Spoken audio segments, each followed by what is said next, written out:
Kong Skull Island is not the kind of film that has any layered cinematic content to its credit, but the visual effects and CGI works in the film are so emphatic that seeing it on the giant screen with 3D effects can scare the crap out of you.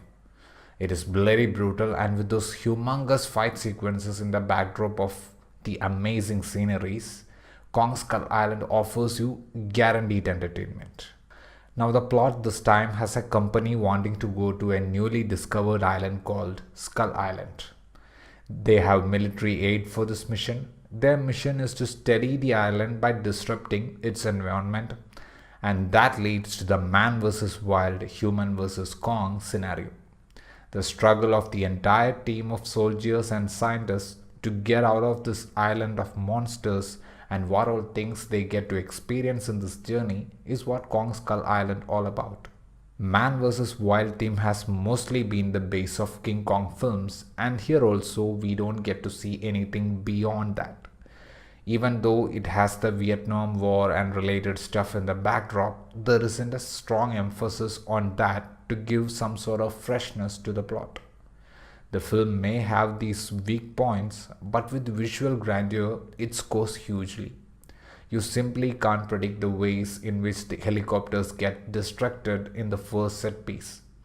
The kind of new creatures the makers have added in this film are too damn beastly.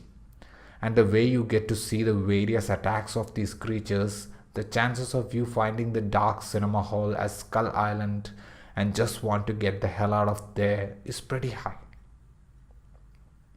Honestly, the actors in this film don't have any sort of challenge. It is more of a physical task for them with all the running and jumping. Both Tom Hiddleston and Brie Larson are pretty much underused.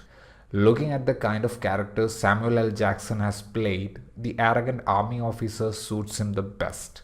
At first, I found this character in the film as a property used to exaggerate the Hail America propaganda, but the film makes him that suitable antagonist.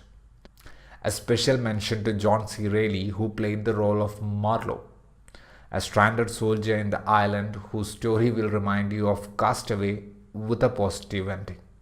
Director Jordan Vogt Roberts knows that the audience is expecting a visual experience, and the making is pretty much visual oriented. You get to see the amazing landscapes that establish the fact that the island is beautiful.